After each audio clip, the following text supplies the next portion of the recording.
I moved into what I thought was just another quiet suburban neighborhood until I met Karen. She's the kind of woman who thinks she runs the entire block, complete with her fake HOA rules and wannabe cops patrolling like they own the place. Too bad she had no idea who she was messing with. I'm an FBI agent who doesn't take threats lightly. But what happened next? Let's just say things got a lot more intense than she bargained for. Before we dive in, let me know where you're watching from today. I woke up to a fierce pounding on my door, so loud that my windows seemed to rattle. Still half asleep, I hurried to the front hall, thinking someone might be in trouble. Through the peephole, I saw two people wearing matching uniforms with bright letters that read, HOA Police. Their badges looked cheap, like something from a party store, but they stood tall and glared at me with stern faces. My heart thumped faster than it should at dawn. I opened the door a crack and said, "Can I help you?" The taller officer, a man with a sharp jaw, pointed at me. "We're here on official business," he declared. "Your property has multiple violations, and we need to inspect your garage." I felt a surge of frustration. "What are you talking about? There's nothing in my garage that breaks any rules." The shorter officer, a woman with narrow eyes, shot back, "Don't make this harder. We have authority from the HOA. I noticed they did not mention warrants or real police involvement. In a calm voice I said, "I'm an FBI agent. If you have real cause, show me proper papers." That made the tall one smirk. "Being FBI doesn't excuse you from neighborhood codes." Just then I saw movement behind them. Karen, my neighbor, peered over their shoulders with a smug grin. She had always been loud and pushy, complaining about every small thing on our block. I knew right away she must have staged this little show, and my gut twisted with worry. Stepping onto my porch, I kept my voice steady. "Karen, what's going on here?" She lifted her chin. "Oh, I'm just making sure the rules are followed," she said, her tone dripping with false sweetness. "You can't claim special treatment because of your job."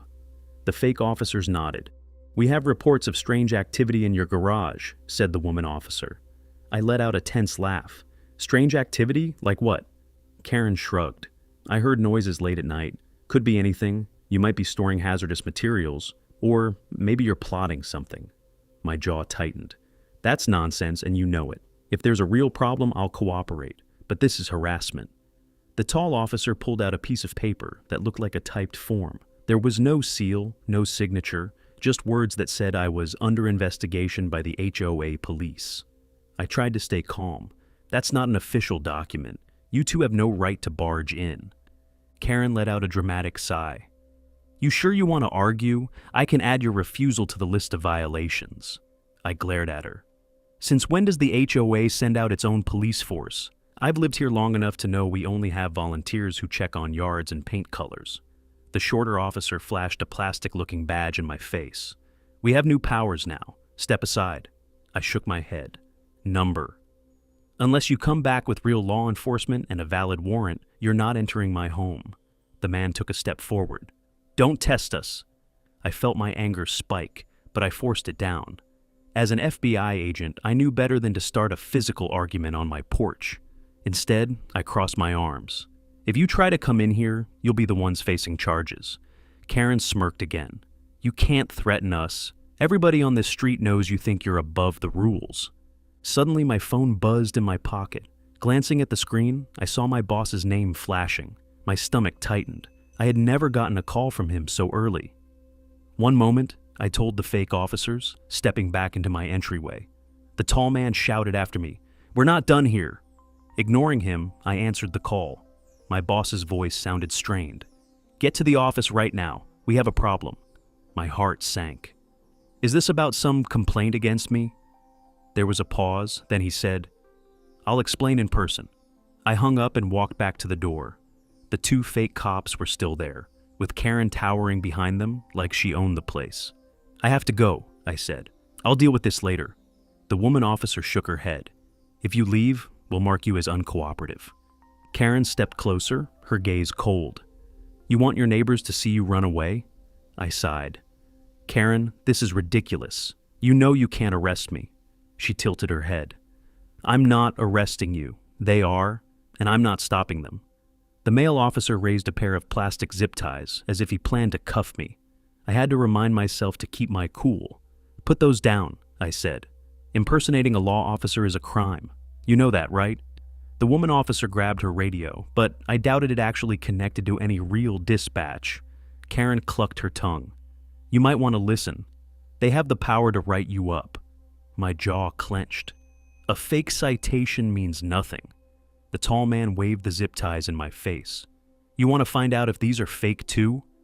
At that moment, I realized how far this had gone. They wanted to push me into doing something rash. It was a setup, plain and simple. I forced myself to stand down, taking a slow breath. Look, I said, I'm stepping away to handle an urgent matter at my real job. You all need to leave my property. Karen shrugged. We'll be watching. The HOA has eyes. That made me bark out a laugh. The real HOA might, but you sure aren't it?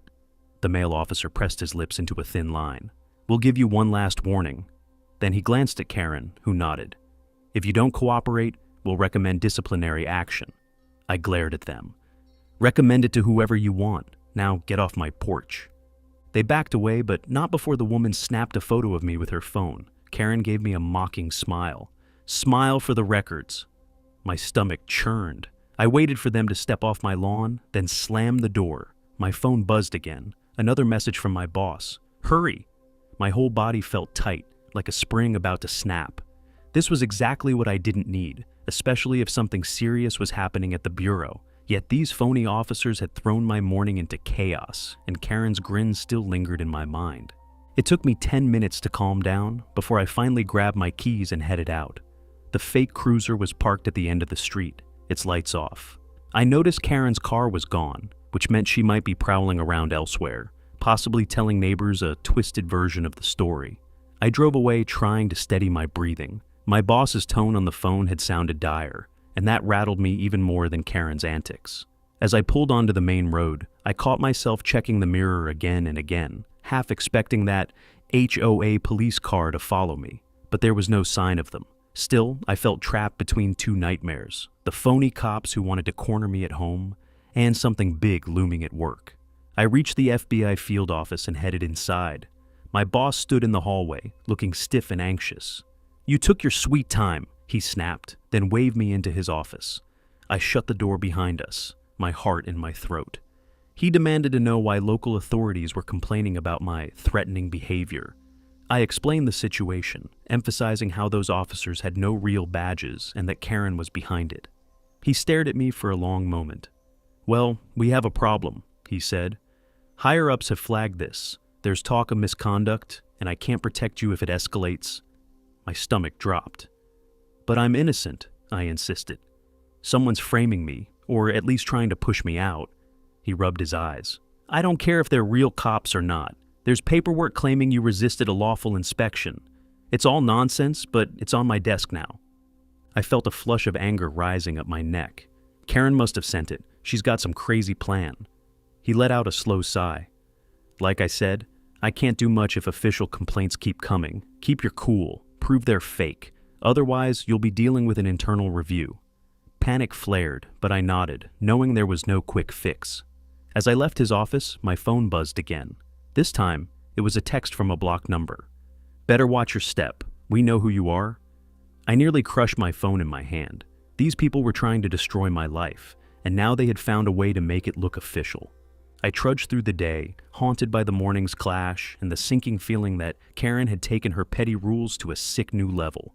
Even some of my coworkers shot me strange looks, like they'd already heard rumors. Before I left for home, I stopped by the break room, where an agent named Davis pulled me aside. Got a second? He asked quietly. Sure, I said. He glanced around, checking if anyone was listening. I overheard something in passing. Word is you're on thin ice. You might want to watch your back. My chest tightened. You mean watch my back here or in my neighborhood? Davis frowned. Both, maybe. And I'd keep an eye on that Karen lady. She's bragging about getting you in trouble. By the time I left the building, the sun was sinking low in the sky. I drove home with my nerves on edge, wondering if those fake officers would be on my street again.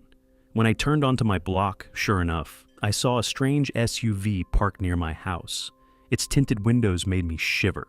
I parked, got out, and eyed the SUV, but the engine was off and nobody stepped out. Keeping my breathing steady, I hurried inside, locked the door, and drew the curtains. Almost right away, my phone dinged with an email notification. It was from the Bureau's internal affairs team, asking me to explain my morning altercation with the local security detail.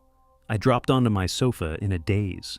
Karen had found a way to link her phony patrol with real authorities, and now my job was on the line. Even though the so-called HOA officers had left my house earlier, they still lurked in my neighborhood, and the Bureau was pressing me for answers. With Karen stirring up trouble at every turn, I sensed that the storm around me was only getting stronger, and I had no clue how far her scheme would reach. I got home later that day and saw the same fake HOA police cruiser idling at the end of my street. My pulse sped up as I parked, but I forced myself to act normal. Once inside, I peeked through the blinds. The car stayed put, like it was daring me to confront it again.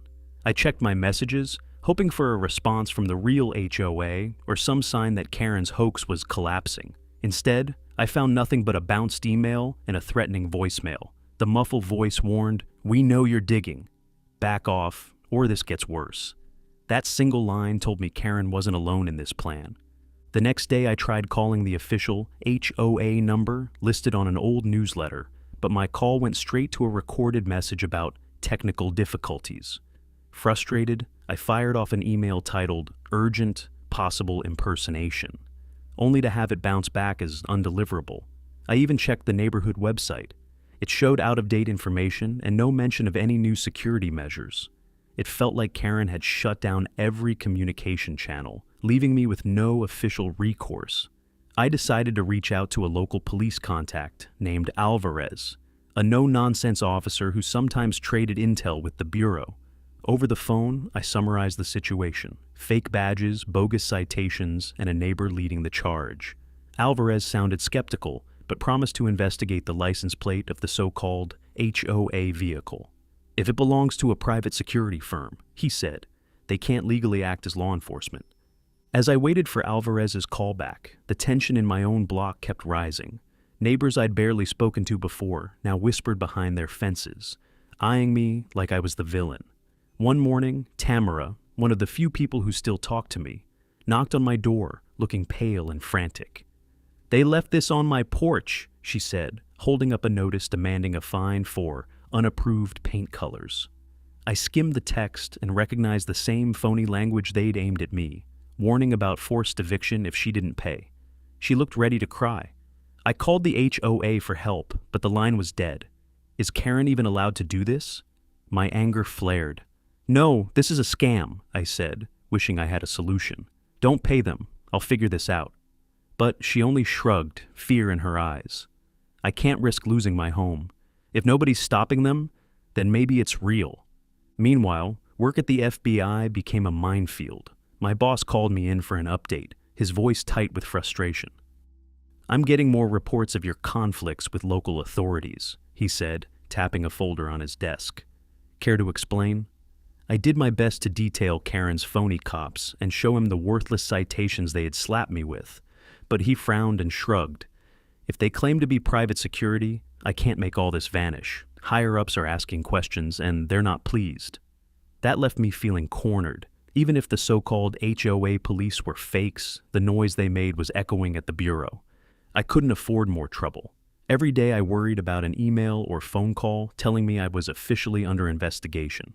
One evening, I spotted Karen standing in her driveway, arms folded as she watched me pull in. I stepped out of my car and marched straight up to her, ignoring the nervous flutter in my stomach. "We need to talk," I said. She just raised an eyebrow. "Go ahead." I kept my tone cool. "You've set these fake officers on me, and now you're targeting innocent neighbors. Why?" She flashed a thin smile. "It's not personal. People around here forget that we have standards. I'm just making sure we enforce them." I clenched my fists at my sides. "By scaring everyone? That's not how this works." She shrugged. "They don't seem scared to me. They pay the fines, they follow rules, and life goes on." My anger simmered.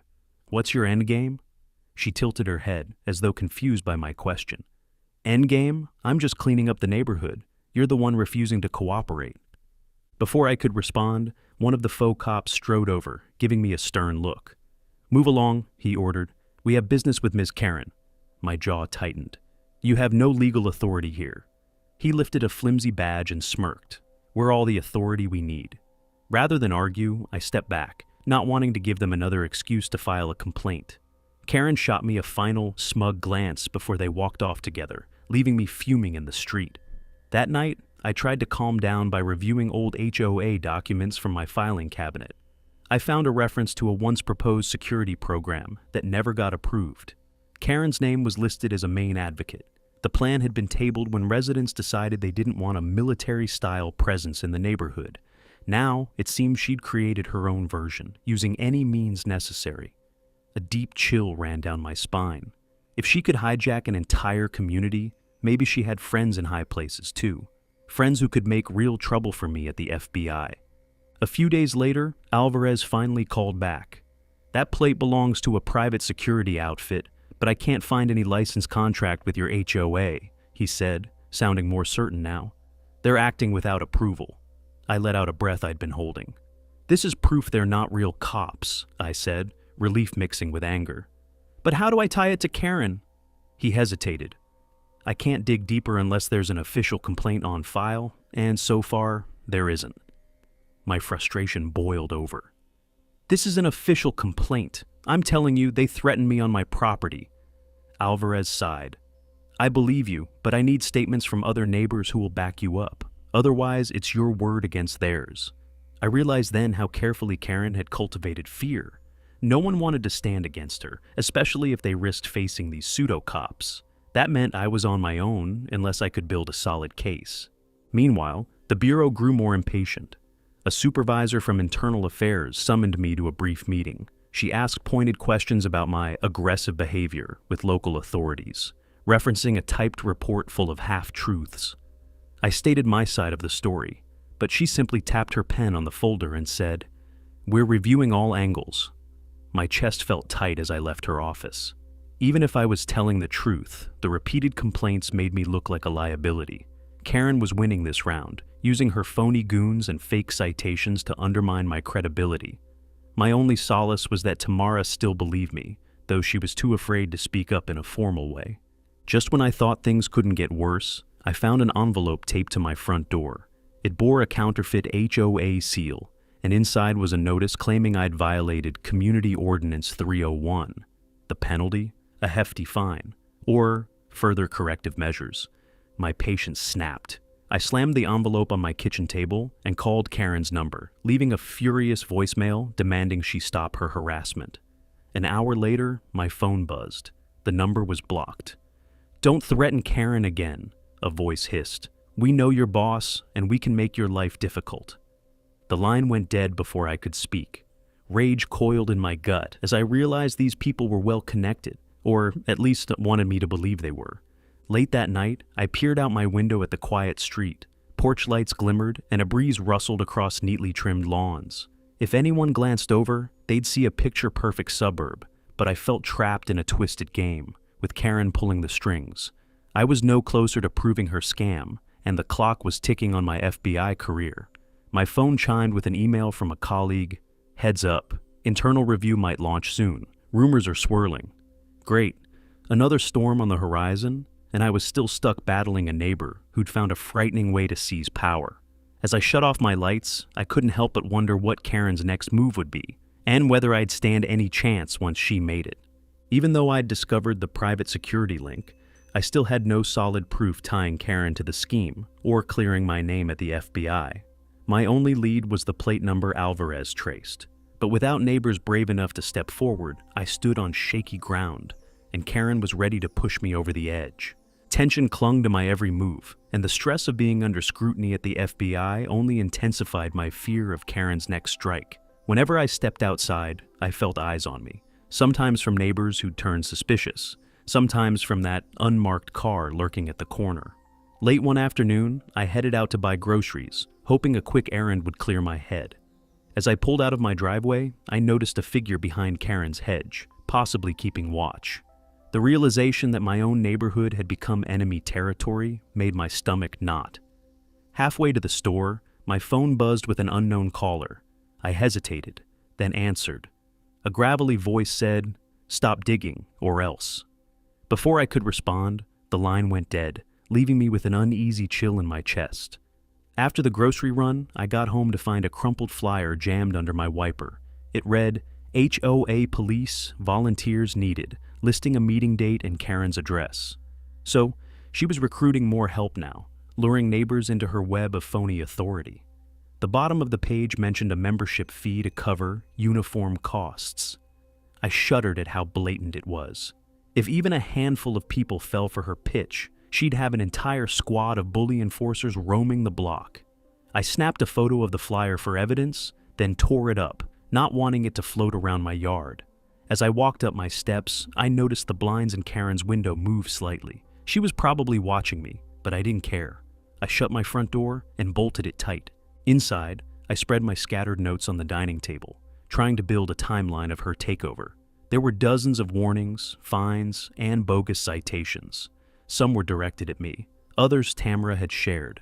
A pattern emerged. Each piece looked like a stepping stone, systematically chipping away at normal HOA processes until Karen could claim everything ran through her. She'd created a vacuum of confusion, then filled it with her own made-up structure. The question was why, or more importantly, who else stood behind her? The voice on the phone that kept warning me didn't sound like any neighbor I recognized. It had a menace that suggested real muscle, and that meant someone with resources had her back. That evening, I invited Tamara over so we could piece together what we knew. She arrived with a thick envelope of her own documents. I found old newsletters that mentioned Karen taking over the events committee, she said, sitting down at my table. At the time, we thought she just wanted to manage block parties and yard sales. Now, I see she had bigger goals. I flipped through some of the pages, shaking my head in disbelief. It's like she's been planning this for years, waiting for the right moment. Tamara's hands trembled as she pointed out a line from a 6-month-old letter. Local security guidelines will be enforced for the safety of all residents. It bore Karen's signature, along with a vague reference to third-party officials. Tamara placed her hand over mine. "Do you think any part of this is legal?" she asked, voice tight with worry. I shook my head. Number. But nobody's stopping her. We shared a grim look. Even the real HOA board was out of the picture, either silent or forced into hiding. And the police wouldn't act without clear evidence of criminal wrongdoing. As for the bureau, I was stuck behind layers of internal reviews. The next day, I decided to visit Alvarez in person. Maybe if I showed him the collected documents, he'd see the scope of Karen's plot. I drove to the station, the flyer and citations stacked in a manila folder on my passenger seat. My heart rattled in my chest, worried that someone might follow me. At a stoplight, I spotted a black sedan with tinted windows behind me. It lingered too long when the light turned green, raising my suspicions. Once I reached the station and parked, the sedan slowed, then turned down a side street. My pulse pounded, convinced I'd just been tailed. Inside, Alvarez ushered me into a cramped office. "Sorry for the mess," he said. "We're short on space right now." I placed the folder on his desk and explained everything. The calls, the flyers, the brand new push for more fake officers, the rumor that they were collecting money.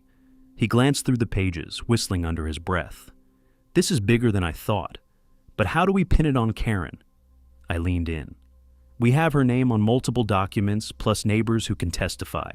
If you need statements, I can gather them." Alvarez frowned. "We'd need them in writing, and these folks can't be too scared to sign their names. Otherwise, it's just hearsay." A heavy sigh left me. My neighbors were terrified of crossing Karen, and I couldn't blame them. For all I knew, she had real power somewhere, or at least powerful friends. I asked Alvarez about the tinted SUV plates again, hoping there was more to learn. He scanned his computer. "It's registered to a private security firm with ties to an out-of-state corporation. Could be some shell company, hard to trace." My shoulders sagged. "So basically, a dead end?" He nodded, grim-faced. "I can keep digging, but unless they break the law in a way we can prove, we're stuck." I swallowed my frustration and thanked him, though it felt like I was no closer to stopping Karen. On my way out, my phone buzzed, a text from my boss. "We need to talk ASAP, be here first thing tomorrow." My mind spun with worst-case scenarios. Maybe the phony HOA squad had filed another complaint against me, or Karen had found a new way to sabotage my record. That night, I barely slept. My thoughts whirled with a sense of impending doom.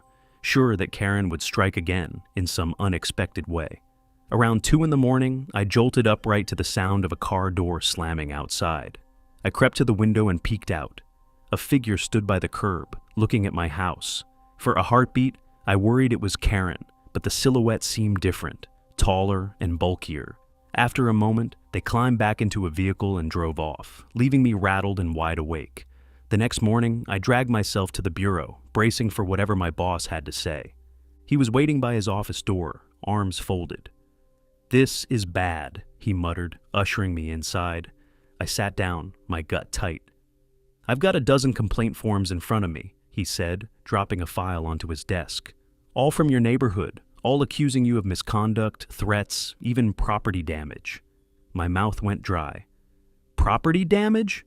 That's absurd." He rubbed his temples. "I know, but it's in black and white, official statements, with addresses and signatures." My head spun. Karen had clearly pressured neighbors into signing whatever she wanted them to sign. Now it looked like my entire community was turning against me. The boss shook his head. "I believe you when you say this is a setup, but the higher-ups see a pattern. This is going to escalate unless we figure out the truth, and soon." I tried to keep a handle on my anger. "Give me a chance to prove these people are impersonators. They're not recognized by any real authority." He nodded slowly. "All right, but we can't shield you forever. Internal affairs is breathing down my neck." A grim silence settled between us. I thanked him for his patience, knowing time was running out. As I left the office, I fought a surge of desperation. Karen was strangling my career with her cunning moves. At this rate, I'd be fired or put on indefinite leave before I could expose her. I thought about how easily she'd convinced neighbors to file false statements.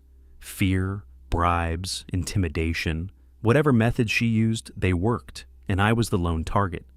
By the time I drove home, late in the day, I felt emotionally wrung out. The fake cruiser was back on my street, parked right outside my house with its lights off. I exited my car and approached it, determined to confront them once and for all.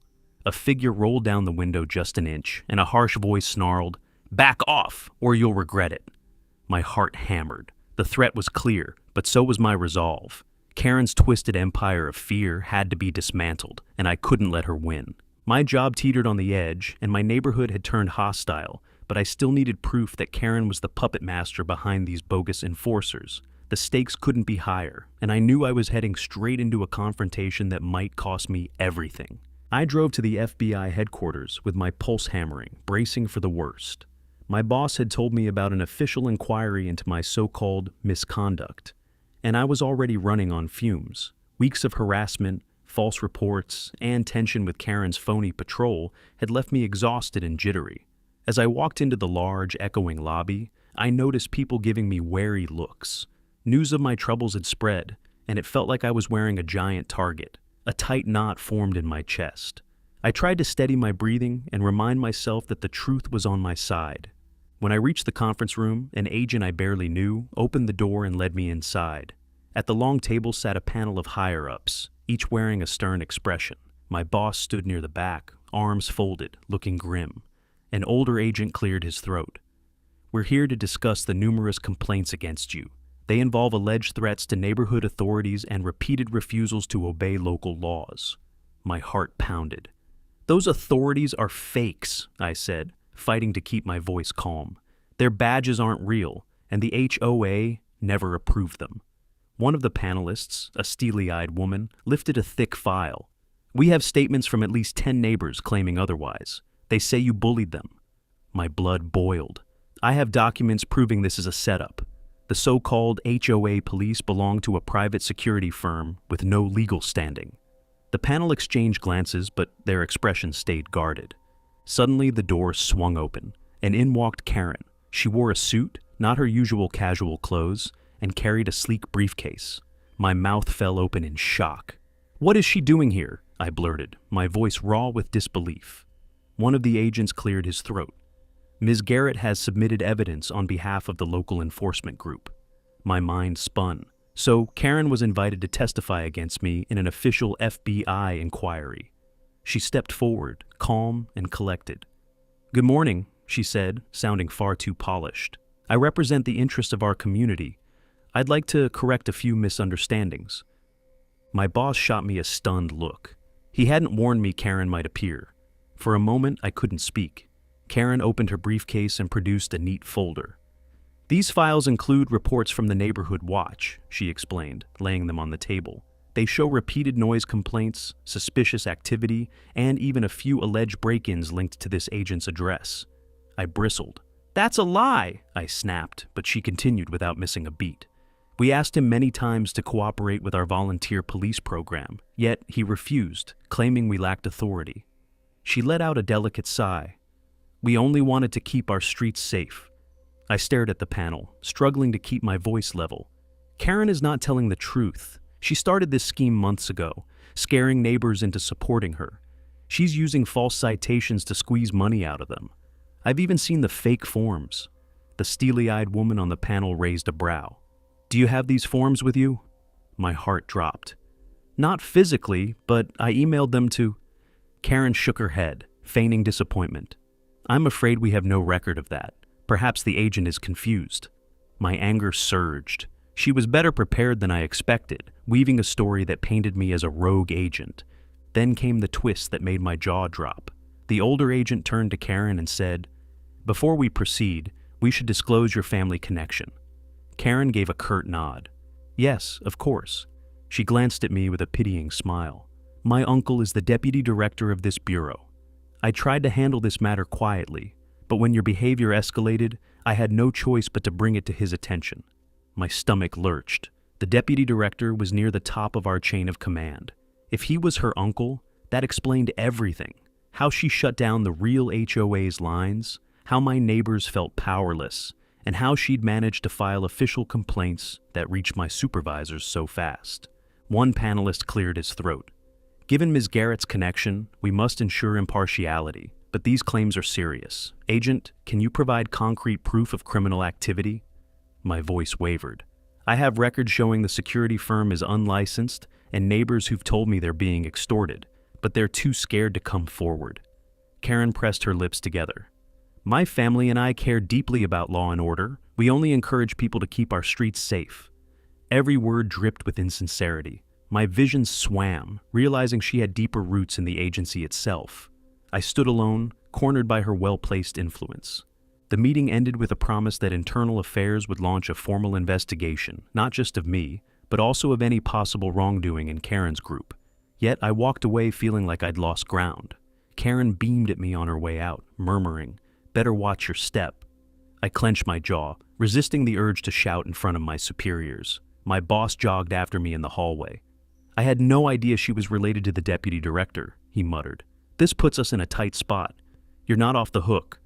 I exhaled shakily. "I know." He gave me a sympathetic look. "Do yourself a favor. Stay calm and gather any evidence you can. We'll need more than hearsay." I left the building in a daze, trying to process this shock. Karen's uncle was one of the highest-ranking officers in the FBI. That meant she had access to connections and resources I never dreamed of. If she could convince my neighbors to back her, what could she do with her uncle's power behind her? My knees felt weak as I reached my car. There was no guarantee Internal Affairs would believe me now, not when Karen had official channels on her side. I sat behind the wheel, gripping the steering wheel so hard my knuckles turned white, struggling not to panic. My badge felt heavier than ever in my pocket. Even though I was part of the FBI, I was fighting an enemy who had the agency's own leadership in her back pocket. My only hope was to expose Karen's private security scam, beyond any doubt. But with her family ties and my own reputation on the line, I realized I might have to risk everything, even my career, to bring her down. I drove home from that inquiry, feeling like the floor had dropped beneath me. Karen's influence reached the top of the agency, and I was now under an even darker cloud of suspicion. My boss tried to assure me we'd figure something out, but his voice held little conviction. Once I pulled into my driveway, I felt every nerve on edge, scanning the street for that fake cruiser or the tinted SUV. It was getting late, and most houses had their lights on, but the road looked empty at first glance. I let out a shaky breath, hoping for one normal night. The second I stepped inside, though, my phone buzzed with a text from Tamara. "They're at my door. I'm scared." My heart pounded. I rushed over to Tamara's house on foot, sticking close to the shadows. Sure enough, The so-called HOA officers were parked right in front of her place, engine running. As I crept up behind a hedge, I saw them on her porch, pounding on the door. The taller one yelled, "Open up, or we'll mark this as another violation." My anger flared. These bullies had gone too far. I cleared my throat loud enough to get their attention. One officer turned, face twisting into a scowl. "You again," he muttered, grabbing at something on his belt. I held my ground, raising my voice. "I'm FBI. This is intimidation. Leave her alone." The other officer reached for a phone. "That line won't save you anymore. We have friends in high places." I nearly laughed at the irony. They were admitting their connection to Karen's network. Tamara cracked the door open, eyes wide with fear. "Please, just go," she whispered, trembling. One officer whipped out a form. "We need you to sign this statement confirming that your friend is harassing the neighborhood." My pulse jumped. They wanted her to turn against me. Furious, I stepped forward. "Back off. She's signing nothing." The second officer shoved me, and I stumbled onto the porch steps. Before I could fully regain my balance, the taller one pulled out his plastic zip ties, a nasty smirk on his face. "I'd be careful," he warned. "One wrong move, and we'll file assault charges." I managed to keep my composure. "Impersonating law enforcement is a federal crime. I'll see you behind bars." He pointed a finger at me. "You won't get that chance." It sounded like a threat that went beyond HOA fines.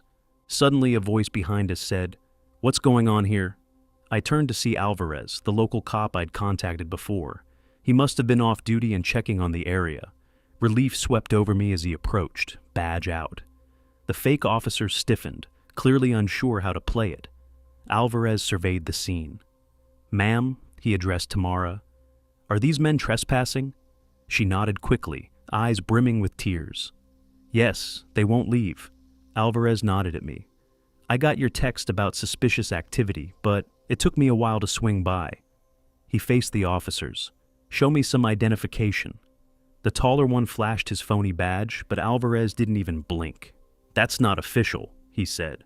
"I want a driver's license right now, or you're both coming in for questioning."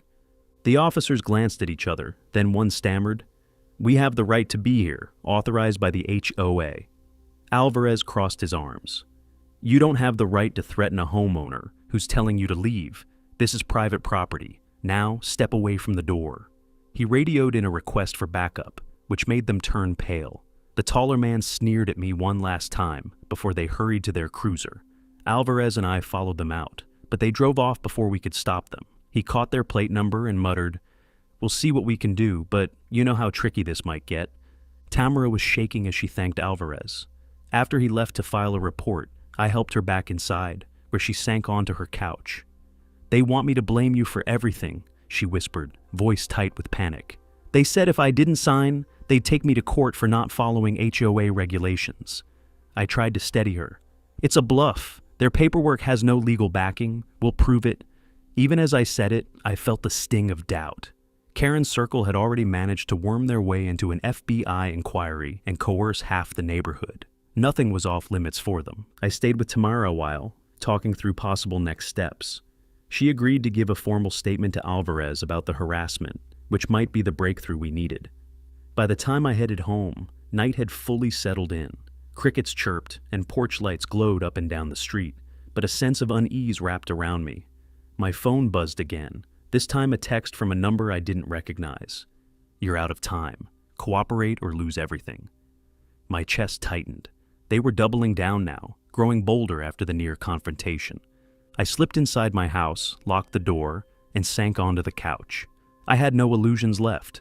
Karen's hold was massive, aided by her uncle's status in the FBI. If I wanted to take her down, I needed concrete evidence that even her family ties couldn't dismiss. My mind churned with ideas, but each one felt riskier than the last.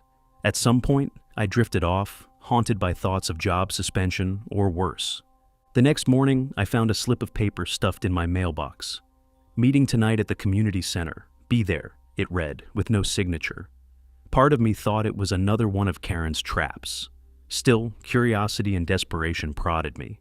If she was holding some public gathering, I might finally catch her in the act, maybe even record the bogus claims she made. But I couldn't shake the fear that this was a setup designed to humiliate me or paint me as a threat once more. I sat there, staring at that note, feeling the weight of everything: my shaky position at work, my powerless neighbors, and the looming threat of Karen's shadow army. My phone chimed with a message from Alvarez. "We need more witnesses, or I can't file charges. Press them." I felt a faint flicker of hope. If the community center meeting was real, it might be my chance to gather testimonies, show the real face of this so-called HOA police, and finally corner Karen before she destroyed me completely. The clock was ticking, and Karen was drawing everyone into one place, possibly her biggest power play yet. I knew I had to attend that meeting, even though I sensed it might be a trap. If I failed to expose her scheme there, I might lose more than my job. I could lose the neighborhood I once called home. That evening, I got ready for the community center meeting with a knot of tension in my stomach. If Karen was planning something big, I needed to be prepared. I slipped a small recording device into my jacket pocket and grabbed my phone, fully charged and set to record audio. I texted Alvarez, letting him know where I was headed, just in case things got out of hand. His reply came fast. "Be careful. Call if it gets ugly." I took a deep breath and headed out, my mind buzzing with strategies and potential outcomes. When I arrived at the community center, the place was packed. Rows of folding chairs were set up, and most of the neighborhood was already there, murmuring among themselves. I saw Karen near the front, holding a stack of papers and chatting with a few neighbors who had those new "We support the HOA" signs on their lawns. A makeshift podium was set up on the small stage, and two of her fake HOA police stood off to the side, arms crossed like bouncers at a nightclub. I took a seat in the back, hoping to blend in. Karen stepped up to the podium, her voice ringing out with forced cheerfulness. "Good evening, everyone. Thank you for coming. As you know, our community has faced some challenges lately: disruptions, rule violations, and safety concerns. That's why I took the initiative to establish our new HOA police, to ensure a safe and orderly neighborhood." Applause erupted from a handful of supporters, while others exchanged nervous glances. I could feel the tension simmering in the air. Karen continued. "Unfortunately, we've had some resistance from a few individuals who don't respect our community standards." Her eyes darted toward me for a split second, but she moved on quickly. She gestured to the fake officers. "Thanks to our dedicated volunteers, we've already issued several citations for noise violations, unkempt lawns, and suspicious activities. It's all about keeping our streets safe and preserving property values." I couldn't stay quiet any longer. I stood up. "That's a lie," I said, loud enough to make heads turn. Karen's smile faltered. "Excuse me," she said, eyes narrowing. I stepped forward, projecting my voice.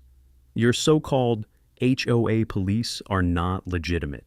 They're part of a private security group with no legal authority to issue fines or citations. You're running a scam, Karen." A few gasps rippled through the crowd. One of the fake officers moved toward me, but I held up my badge. "Federal agent, touch me and you'll regret it." The officer hesitated, glancing at Karen for guidance. I pushed forward. "These goons are nothing more than hired muscle. Karen's been intimidating and extorting neighbors, making them pay bogus fines and threatening them with eviction. It's illegal." Karen's face flushed with anger. "You're just bitter because you can't handle following rules like everyone else," she shot back.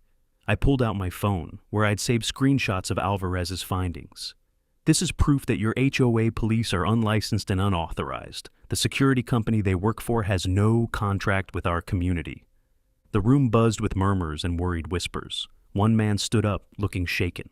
"Karen, is that true? Are they not real security?" Karen faltered, her bravado cracking. "They're volunteers," she stammered.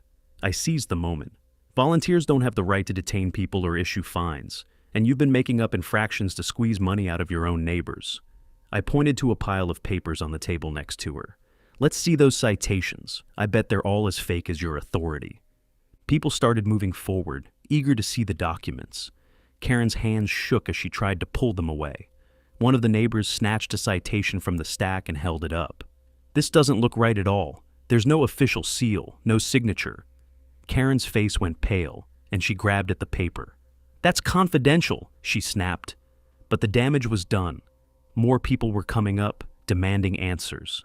Someone whipped out their phone, taking pictures of the bogus paperwork.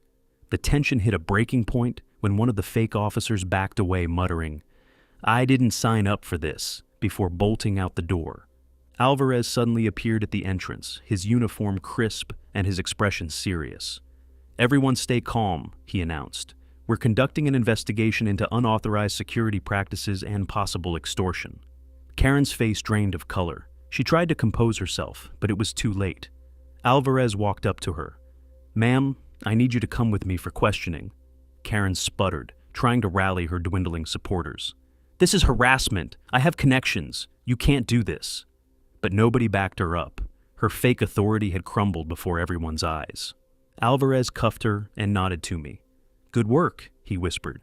As Karen was led out, people started talking, realizing how they'd been manipulated. Tamara approached me, eyes shining with relief. "You did it," she whispered. I gave her a tight smile, still feeling the adrenaline rush through my veins. A few neighbors came up to apologize, admitting they'd felt trapped into following Karen's bogus rules. I nodded, too drained to say much, but grateful the truth had finally come out. The aftermath was a whirlwind of statements, paperwork, and an official HOA audit that confirmed Karen had been pocketing fine money for herself. Her uncle, the deputy director, denied knowing about her scheme, but the scandal was enough to put him under heavy scrutiny, and he quietly resigned within weeks. The neighborhood slowly returned to normal, and the fake HOA police vanished overnight, their security company facing legal action for unlawful enforcement. A few weeks later, my boss called me into his office. He gave me a long, considering look, then offered a rare smile. "Turns out you were right all along," he said. "Internal affairs cleared you. Karen's actions were deemed illegal and unauthorized, and we've received formal apologies from the neighbors who filed complaints under pressure. You're back on track." Relief washed over me. I'd managed to hold on to my career and my reputation, despite Karen's relentless sabotage. As I walked out of the office, I let out a deep breath, the tension finally breaking. My neighborhood was back to being just that, a neighborhood. No more fake cops, no more phony citations. Just a few curious glances from people still processing how close they'd come to living under Karen's twisted little empire. I couldn't help but smile. I'd survived the storm and brought down the woman who thought she could turn a quiet suburb into her personal kingdom.